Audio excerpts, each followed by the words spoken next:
Okay, we're going to do a quick review, a website review of Treasured. And we're just going to go through the homepage of the website and just look at it in the terms of story brand and clarity of message and placement of content so you get the maximum impact you can on your website.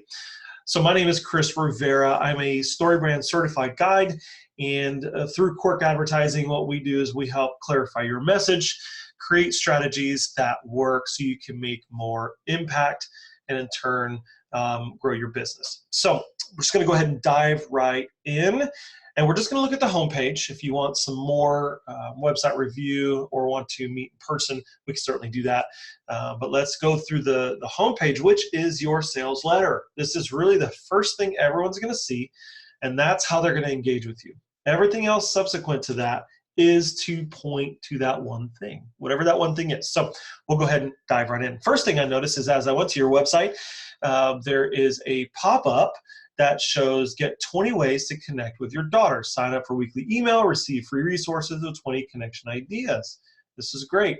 So I think this is really good because what you're doing is you're offering something for free. Now, what I would suggest is maybe, if it's not already, is provide a PDF download. So maybe even have an image of a book, a cover of what the 20 ways to connect with your daughter would be, kind of right there as an image, of that downloadable PDF. So when they subscribe, that's what they get emailed to them and also downloaded on their computer. But I love this, so I'm glad you have that pop up on the website. Okay, so what we're gonna do is we're gonna start from the top. First, I'm gonna look at the header, which is what I view as everything above the fold, which is this image, the links, the logo, everything here at the very top. So we're going to start with the first thing, and that is your logo called Treasured. First of all, it's a very, very nice logo. I love the design of the logo and the colors. Because the logo doesn't say what you do, that's totally fine, no worries. I'm actually going to start looking at other things on your website. So for example, Quirk's website, Quirk Advertising, if I go there, the logo says Quirk Advertising. So you know that we help you from an advertising and marketing standpoint, right? You kind of get that idea. Because yours says Treasured and doesn't say anything else, which is totally fine, we're going to start looking elsewhere. So I'm going to start looking at these links right here. So you have About Treasured, Podcast, Blog, Store, Resources, Contact, and then social icons over to the right. So here's the thing with this section. I don't know what you want me to do. I don't know what you want me to do. There's actually a lot that I can click here, to be honest. Podcast, blog, store, and resources are all content that I can consume. About Treasured may not be something that people are going to click right away first, but I don't know what to do. What do you want me to do first here? So not that any of this content is bad. It's probably amazing content. What we want to do is we want to hide it. So what I think we should do is move it out, or not out, but over. Okay, and I'll show you how in a second. And then also your social icons, I suggest that you take all of these and move them, if it's not already there, and I haven't looked, to the footer of the website. Move them down. You don't need those at the very top. What we want to do on your website is be clear on who you are, what you do, and how I should connect with you to do what you want. So there's got to be a controlling idea here. If the storefront is what you want people to do so they can buy product, and you want them to buy product or purchase something, then that's what you want them to do. We need to make sure it's clear that that's what you want them to do. Resources, that could be the same thing. Blog, I mean, there's a lot that we can point people to. And I'll give you an example of what that should look like back on Quirk's website. If you notice, all of the links are gone. There's no links here. It actually gets pushed to this hamburger menu. And if I click that hamburger menu, it'll actually open up the links. You notice home, about us, services, podcast, schedule a call. All those are those links that you would normally have at the top. We just push them out, right? The reason why is because we want people to schedule a call. That's the controlling idea. That's the direct call to action. What do you want to happen on the website? So looking at your website, there's no direct call to action. There's a bunch of calls to action, and I don't know where to begin. right? So I would move all of these links into a hamburger menu. So again, imagine a little hamburger menu at the very top there. So you have your hamburger menu, and then please forgive me for the crooked lines, but you get the idea. And then also your call to action. And then I would actually take all of this and hide it in those things. So what you're going to see is you're going to see your logo and a button that says something, which could be, purchase curriculum if there's curriculum that you provide, or purchase a workbook, something like that, right? And then in this hamburger menu, when they click it, it'll open up all those other pages. Okay. Now this picture in the background of everyone sitting there smiling, it's fantastic. I love that. That's great.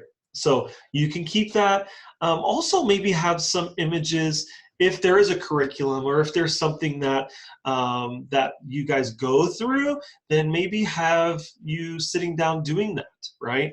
Now, because I don't quite know what you do yet, the next thing I'm actually going to do is I'm going to read this text here. Okay, the image is great, and because I see this image, I'm starting to get an idea of what you do, but it's not real clear yet. And the reason why I say that is because, well, first, it's treasured, right? And then when I see podcast, blog, store, resources, and then I see what looks to be mothers and daughters in the picture, I'm starting to put things together, right? But I still don't know yet, which is okay, but we want to clarify with this statement here, okay? Now, the text there, welcome to Treasured, you don't need to welcome me. I'm already there, okay? What you need to say in that statement is something that will help me understand what you do. Be clear. Underneath it, this is a place where moms and daughters grow together, find fun ideas, and reclaim their worth. Okay, I don't know what reclaim their worth means. That's elusive in the sense of I get it. There's a self-worth issue in maybe daughters and their moms, right? I can kind of read into that. I've done marketing for a while, so I can read into it, but your average person coming to the website may not quite understand what you're saying there. So let me give you an example of what I mean. I'm gonna go back to Quirk's website. Remember, Quirk is an advertising company, and what do? We help you create marketing plans that work. Clarify your message and grow your business. Schedule a call, right? So you notice that the statements are super clear. So if you provide resources to help moms and daughters improve or grow their relationship, then say that, right?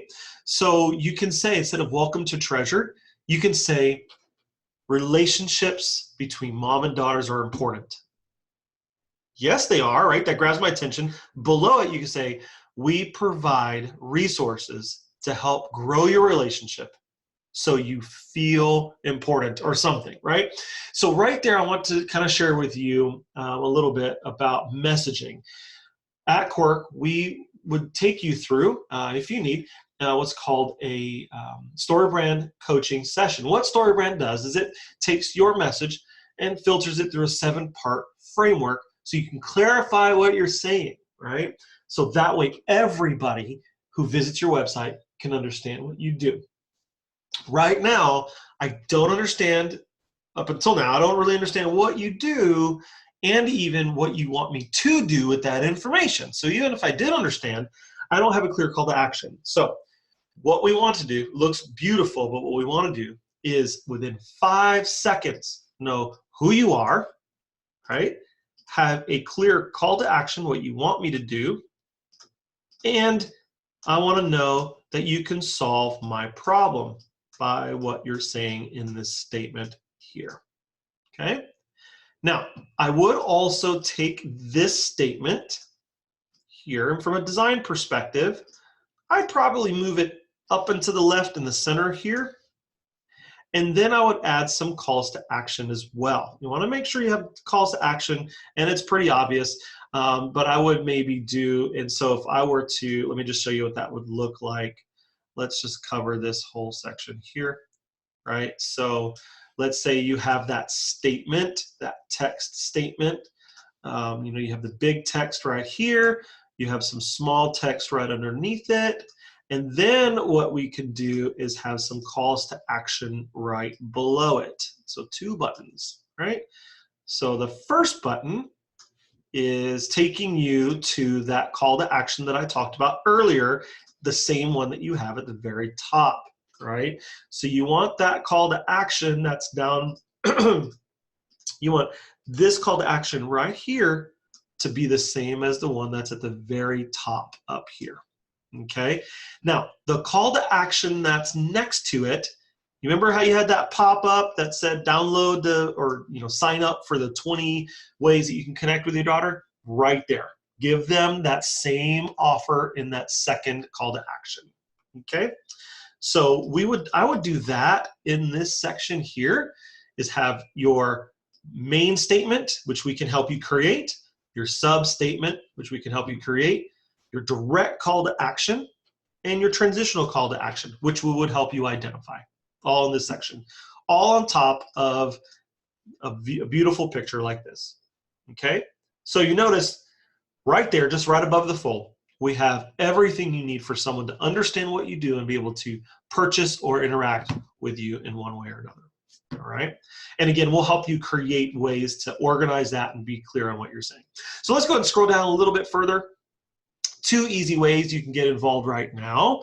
The podcast and now available. So what I would do is, this is a good start. And I would actually take all of this and create 3 ways. And let's move this down. Okay. But first, let's talk about that. Let's move that down. And then let's create a section that's a value proposition section. And let me give you an example back on Quirk's website of what that looks like. Value proposition is kind of 3 different things that you can do that helps people understand what the value is they get by partnering with you, by purchasing your product, by whatever. And so, for instance, in Quirk's standpoint, we help you save time and money, we help you reach more customers, and we help grow your brand. But if you notice, the verbiage isn't that we do that, it's that you do that. You're gonna save time and money. You're gonna reach more customers. You're gonna grow your brand. We're here to help you, but you're doing it. We're going to guide you through the process, but these are the things that you get out of it. And then if you notice right below it, super important, let's have that same direct call to action in there as well, okay? So if I go to your site, let's put that section right here, right below, okay? Now, if you notice, when you were on Quirk's website, if you notice right above it, there was some different logos of different people that Quirk has worked with and has helped clarify their message. That's great. If you have partnered with other organizations that help you do what you do, you can add that as well. And that you can sprinkle in however you want on the website. From a design perspective, you could put that where you need. Now, this 2 easy ways to get involved is great. Let's make it more of a 1, 2, 3 step process. The first thing you want people to do is your direct call to action. So what is your direct call to action? I think your direct call to action should be to purchase this. That's what you want them to do. This looks like curriculum. You want them to purchase the curriculum, right? This is great. And the design of that curriculum is perfect.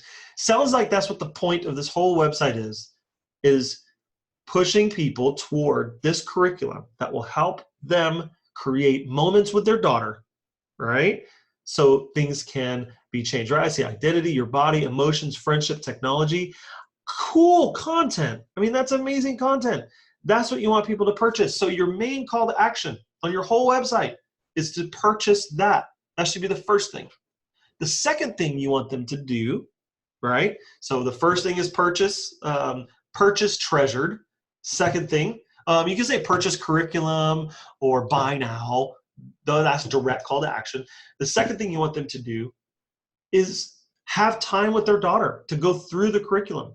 And then the third thing, that's where you say and watch your daughter's worth increase, or watch her be confident in who she is as a young lady, right? So you have 3 steps, and we'll help create that, but you're going to want a 3-step process on the website so people can visualize what's going to happen. So if you notice the Quirk 3-step process: schedule a call, clarify your message, grow your business. It's very clean cut because marketing is supposed to be that, in the industry is that. But with your particular product, this is relational. This is lifelong change and value. And I mean, this is an emotional thing. This is a relational thing. So you have an opportunity to really create a nice plan here, 1, 2, and 3. And we can help you create what that should say. Now, the podcast is fantastic, but those are secondary. The primary thing is that product, right? That's what we want. Everything else helps them be reminded of what you do. The blog, the podcast, anything else. The goal is let's purchase this product. I love this down here below, the Instagram feed. That's totally fine. I do think that you want to have that, but also add some testimonials. What are people saying about you? What are people doing? Now, I'm going to click this, and maybe this is something. I bet we can all agree that friendships can be hard. Ooh. In kindergarten, it was easy. You were friends because you sat next to someone. Okay, great verbiage. I really think that we need to use some of that. So again, from a messaging standpoint, we need to talk about it. But add some testimonies here. That could be video, it could be text. But let's create another section. What are people saying about you? Make it really cool. I mean, this is something. What are moms saying? What are daughters saying? What are moms and daughters sitting together saying about it, right? So add that to the website. And then you have, what I love about this is there is no footer. There's no content down here. It's very clean. But earlier I mentioned you may want to take your social media and drop it down to the bottom to save some room at the top. You can also, in addition to having that hamburger menu that I told you about earlier, you can also move all of these links down to the bottom too. About Treasured, podcast, blog, store, all these can go to the bottom. We call this the junk drawer. It's not junk, but it's basically all those things that can distract your website visitor from doing what? Purchasing the product and understanding you. So that was an overview of the homepage of Treasured. I hope that helps. We'd love to do more with you and help you clarify your message so you can change your website, change social, really be clear on what you provide. It sounds like you have an amazing resource for moms and daughters. And I want you to be able to share that with the world and it be super clear. So let us help you. Reach out to us at Quirk. If you have any questions, let us know. And thank you again for watching this video. Have a great day.